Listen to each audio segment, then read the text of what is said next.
we're not talking about, in the first instance, an appeal to humanity, because that, you know, provokes some sort of a, well, do we want to be humane? Well, they're all terrorists, blah, blah, blah. No, it's a legal obligation. So many people tell me, you can keep your donations of food and medicine if you would just give us a perspective of justice. Just a perspective of justice. We will wait. We will wait here hungry, no problem, if we feel that justice is going to come. But there's nothing. Effective diplomatic action hasn't occurred. And the bottom line is, let's start with the Universal Declaration on Human Rights, which defines our humanity in terms of whether you're civilized or you're not. We're all talking about terrorism and this and that and the other. Let's just take it out.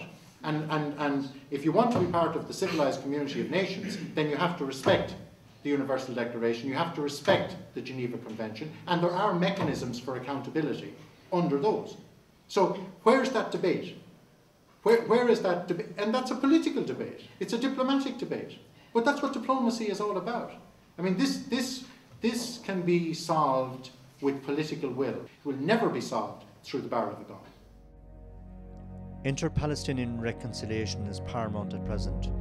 We met with several Palestinian officials who spoke to us about the prospects for Palestinian national unity, including Mr. Salam Fayyad, Prime Minister of the Palestinian National Authority.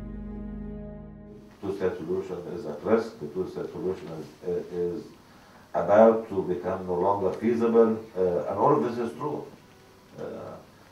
Because of settlement activity, because of this continued colonization, expropriation of land, two-state solution to us means a Palestinian state on the territories occupied in 1967.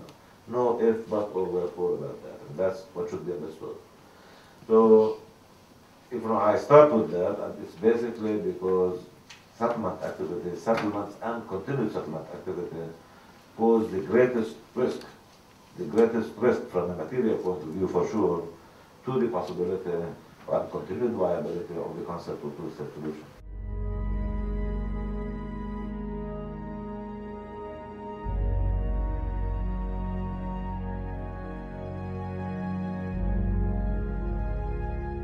Many families living here next to the Ibrahimi Mosque that they have to use this access to their homes. You have to imagine in case of emergency, what's the situation here. You have to imagine in case of transferring some furniture, refrigerator, washing machine, whatever, how it could pass from here.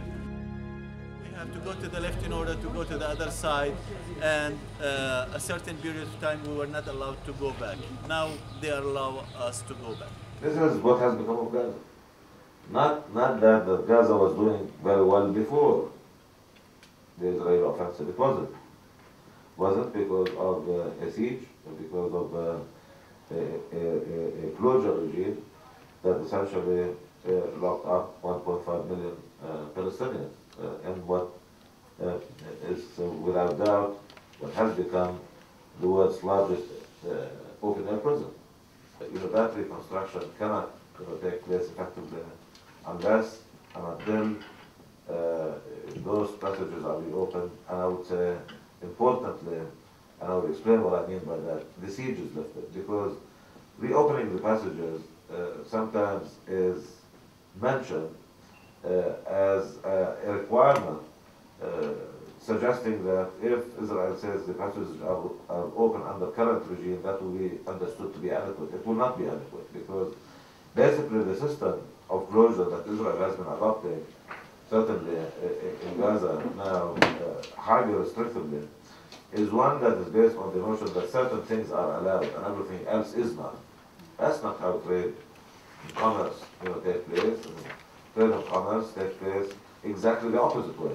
That in principle everything is allowed but for a short negative list. So the siege has to be lifted, meaning that whole regime should be changed. And this is especially true in Gaza, but also true in the West Bank. I mean, this cumbersome system of restrictions, permit requirements, and what have you, this is highly suffocating. I just came from Cairo. I was in the meeting of Palestinian groups who met in Cairo to discuss the issue of national unity. The most important thing we decided is that we now have officially moved the Palestinian situation internally from a situation of internal fight and internal struggle into a situation of dialogue and national dialogue. And that means three immediate steps. First, that there should be and there will be should be no media attacks against each other. All issues of differences have to be discussed within the ranks of dialogue. Second, we decided to immediately embark on ending the awful and shameful situation of political imprisonment, whether in the West Bank or in Gaza Strip. So there was a very clear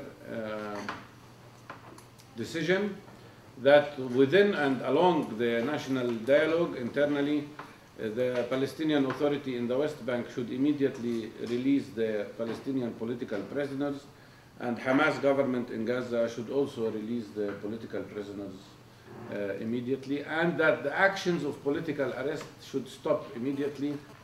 All forms of violations of human rights and freedom of expression, whether by the government of West Bank or the government of Gaza, must stop. The third thing we decided is to form 5 committees.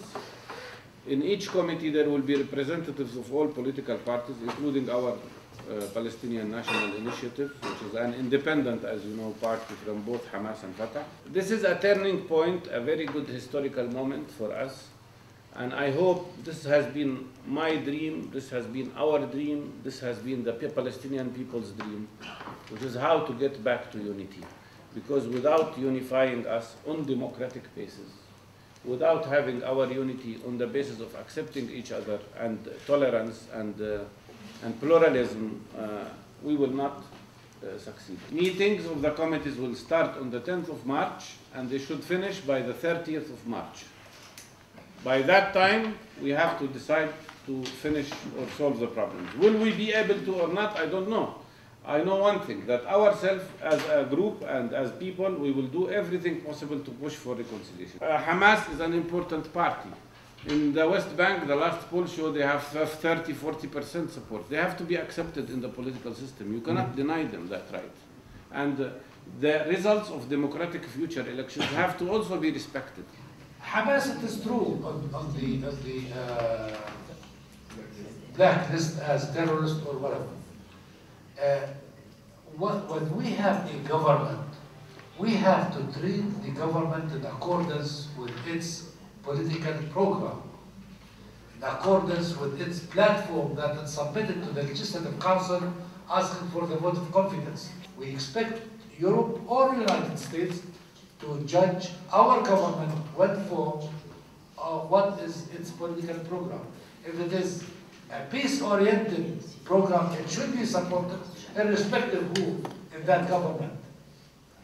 Now, we did not rule out the probability of having a technocratic government. But also, we don't rule out the possibility of a national unity government, as long as what is best for us. And we would ask you to support us for our choice that we believe is good for us. Judge us on the platform of that government, and we know from our immediate experience that we would only agree to a government that makes it easier for our people to deal with the international world, to make it easier for our people to regain its rights in accordance with the international consensus.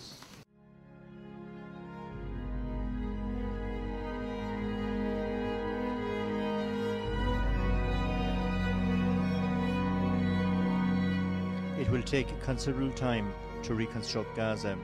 Money pledged on the 2nd of March at the Donor Conference in Sharm el-Sheikh will go towards such reconstruction. But what the people of Gaza want most right now is the freedom of movement over donations. I was struck by the incredible resilience of the people of Gaza and their ability to get on with life, because they just have to.